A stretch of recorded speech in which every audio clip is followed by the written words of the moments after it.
नमस्कार, आप देख रहे हैं स्टार न्यूज प्लस। मैं हूं आपके साथ अमृता कंचन। आइए रुक करते हैं खबरों की ओर। तब तक बने रहे स्टार न्यूज प्लस पर मेरे साथ।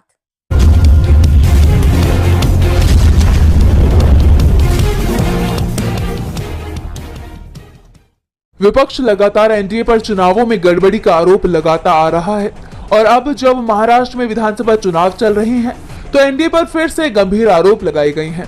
इसे लेकर महाविकास अघाड़ी का एक प्रतिनिधि मंडल चुनाव आयोग के अधिकारियों से मिला।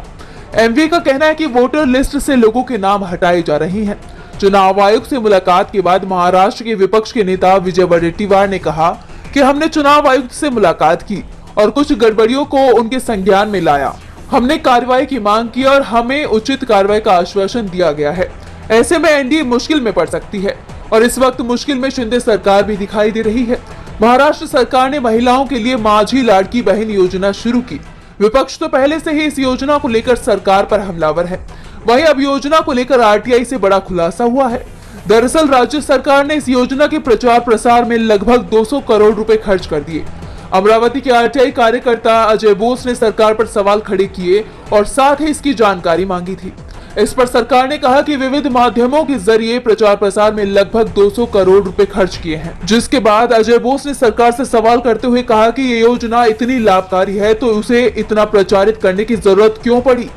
जनता के टैक्स के पैसे की बर्बादी सरकार ने क्यों की? महाराष्ट्र सरकार सवालों से घिरती जा रही है। आने वाले वक्त में सरकार की मुश्किलें और ज्यादा बढ़ सकती हैं। महाराष्ट्र सरकार चुनाव से पहले लगातार एक के बाद एक मुसीबतों से घिरती जा रही है और अब एक बार फिर बीजेपी विपक्ष के निशाने पर आ गई है।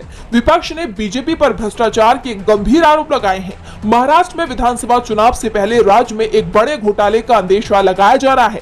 कांग्रेस प्रवक्ता पवन खेड़ा ने प्रेस कॉन्फ्रेंस की। इस दौरान उन्होंने बीजेपी पर गंभीर आरोप लगाते हुए 10,000 करोड़ के घोटाले का जिक्र किया। कांग्रेस नेता पवन खेड़ा का दावा है कि महाराष्ट्र में महायुति सरकार ने 10,000 करोड़ रुपए की डकैती कराई है। ये 10,000 करोड़ महाराष्ट्र की जनता के हैं जो सरकार को टैक्स के रूप में दिए गए हैं। पवन खेड़ा ने कंपनी का नाम लिए बिना कहा कि बीजेपी चंदा लेकर धंधा कर रही है। पवन खेड़ा के मुताबिक ये घोटाला पुणे रिंग रोड प्रोजेक्ट के तहत हुआ है। पवन खेड़ा का कहना है कि Maharashtra state road development corporation के मुताबिक किसी एक कंपनी को 2 से ज्यादा प्रोजेक्ट नहीं दिए जा सकते हैं, लेकिन कॉर्पोरेशन का क्राइटेरिया बदलकर एक कंपनी को 4 प्रोजेक्ट दे दिए गए। ये काम बी यानी बीजेपी कंपनी कर रही है। इस बयान के बाद से महाराष्ट्र की सियासत में भूचाल आ गया है। बीजेपी सरकार पर कई सवाल। 18 अक्टूबर को नेता प्रतिपक्ष राहुल गांधी ने दिल्ली के जवाहर भवन में इंदिरा गांधी नेशनल फेलोशिप की राष्ट्रीय कार्यकारिणी की बैठक में भाग लिया। इस बैठक को शक्ति अभियान का नाम दिया गया। इस मौके पर महिलाओं की राजनीतिक चुनौतियों पर विस्तृत चर्चा की गई। इस दौरान राहुल गांधी ने राजनीति में महिलाओं की भागीदारी को लेकर अपनी बात रखी। राहुल ने कहा कि राजनीति में महिलाओं की सार्थक भागीदारी के बिना समाज का स्वरूप नहीं बदल सकता, इसलिए हमें मिलकर महिला अधिकारों के लिए आवाज उठानी होगी और आधी आबादी को उनका पूरा हक दिलाना होगा। इस शक्ति अभियान में राहुल गांधी के शामिल होने को लेकर इंदिरा फेलोशिप ने भी अपने एक्स हैंडल पर पोस्ट किया। आज शक्ति अभियान की राष्ट्रीय कार्यकारिणी की बैठक में राहुल गांधी ने भाग लिया, जिसमें हमारे अभियान को और बल मिला। हमारे इंदिरा फेलो सावित्री ने उन्हें शक्ति अभियान का प्रतीक बैच पहनाकर उनका स्वागत किया। यह हमारे अभियान के लिए एक महत्वपूर्ण और प्रेरणादायक क्षण है। बता दें कि राहुल गांधी अक्सर ही आम लोगों के बीच उनसे मिलने के लिए पहुंच जाया करते हैं और राहुल ने कुछ ऐसा ही आज भी किया।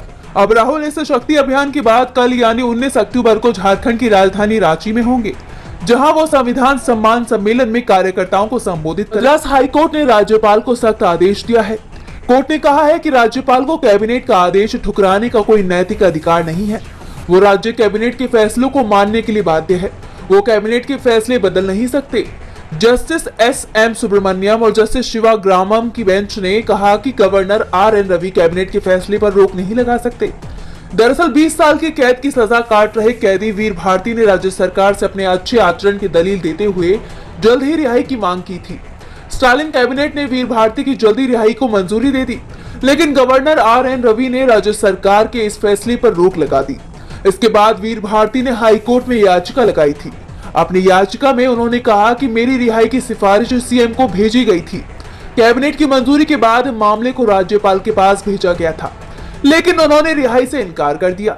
जिस पर सुनवाई करते हुए हाई कोर्ट ने सख्त टिप्पणी करते हुए कहा कि गवर्नर RN रवि का इस मामले में कोई व्यक्तिगत नैतिक अधिकार नहीं होना चाहिए। वैसे तमिलनाडु के गवर्नर और राज्य सरकार के बीच टकराव नया नहीं है। 12 फरवरी 2024 तमिलनाडु गवर्नर विधानसभा में बिना अभिभाषण पढ़े वॉकआउट कर गए थे। 9 जनवरी 2023 को उन्होंने सरकार के भाषण के कई अंश पढ़ने से इनकार कर दिया था। इसके अलावा कई विधेयकों को भी लंबे वक्त तक गवर्नर ने मंजूरी नहीं दी थी, लेकिन अब हाईकोर्ट ने साफ कह दिया है कि गवर्नर को कैबिनेट के फैसले को मानना ही होगा। मणिपुर सीएम एन बीरेन सिंह की कुर्सी पर खतरा मंडराने लगा है। बीजेपी के ही 19 विधायकों ने अब पीएम मोदी को चिट्ठी लिखकर बीरेन सिंह को मणिपुर के सीएम पद से हटाए जाने की मांग की है।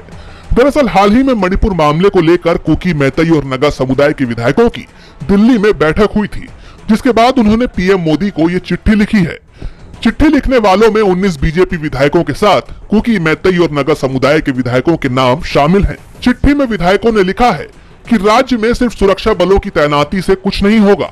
सीएम को पद से हटाना ही राज्य में हिंसा को रोकने का इकलौता रास्ता है। लेटर में विधायकों ने आगे लिखा है कि लोग अब बीजेपी सरकार पर सवाल उठाने लगे हैं। लोग राज्य में शांति और सामान्य स्थिति चाहते हैं।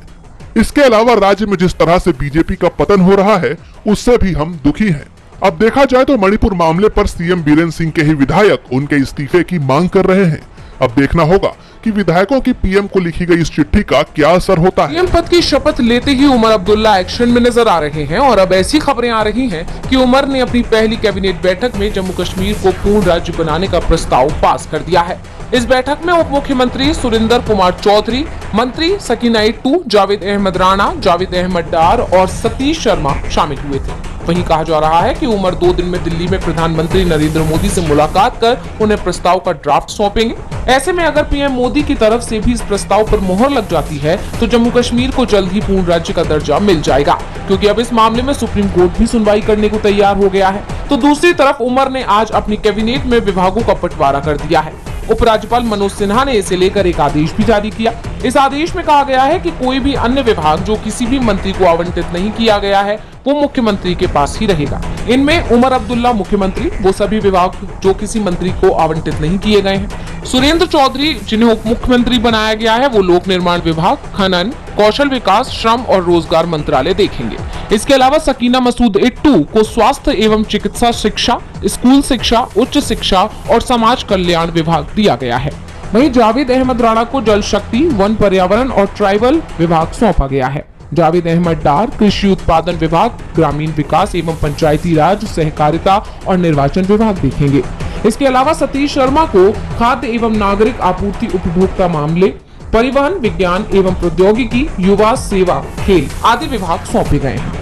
तो बता दें कि जम्मू कश्मीर की कमान संभालने के बाद से ही लगातार प्रदेश के विकास के लिए काम किया। झारखंड विधानसभा चुनाव की तारीख के ऐलान के बाद से सत्ताधारी पार्टी जेएमएम जबरदस्त तैयारियों में लगी हुई है। सियासी दलों में सीट बंटवारे को लेकर चर्चा तेज है। ऐसे में नेताओं के दल बदलने का सिलसिला जारी है।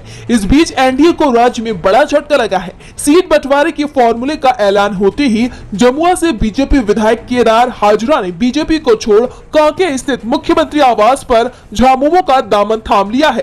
तो वहीं पूर्व मंत्री और आजसू के कदावर नेता उमाकांत रजक आजसू को छोड़कर झारखंड मुक्ति मोर्चा में शामिल हो गए हैं। ये एनडीए के लिए बड़ा झटका माना जा रहा है। बता दें कि केदार हाजरा जमुआ सीट से 3 बार बीजेपी से विधायक रह चुके हैं। इस बार बीजेपी की तरफ से उनका टिकट कटना तय माना जा रहा था, जिसके चलते उन्होंने पार्टी को अलविदा कह दिया। पूर्व विधायक उमाकांत रजक चंदन कियारी सीट से चुनाव लड़ने के इच्छुक थे, लेकिन इस बार पार्टी उन्हें चंदन कियारी सीट से टिकट नहीं दे रही थी, इसीलिए उन्होंने पार्टी से इस्तीफा दे दिया। ऐसे में बीजेपी और आजसू दोनों की टेंशन बढ़ती दिखाई दे रही है। झारखंड मुक्ति मोर्चा का दामन थामते ही उमाकांत रजक ने कहा कि मैं झारखंड मुक्ति मोर्चा को मजबूती देने के लिए कंधे से कंधा मिलाकर चलूंगा। कहा जा रहा है कि झामुमो इन दोनों को उनकी परंपरागत सीटों से उम्मीदवार बनाएंगी। विधानसभा चुनाव में एनडीए का बड़ा नुकसान अब हो सकता है।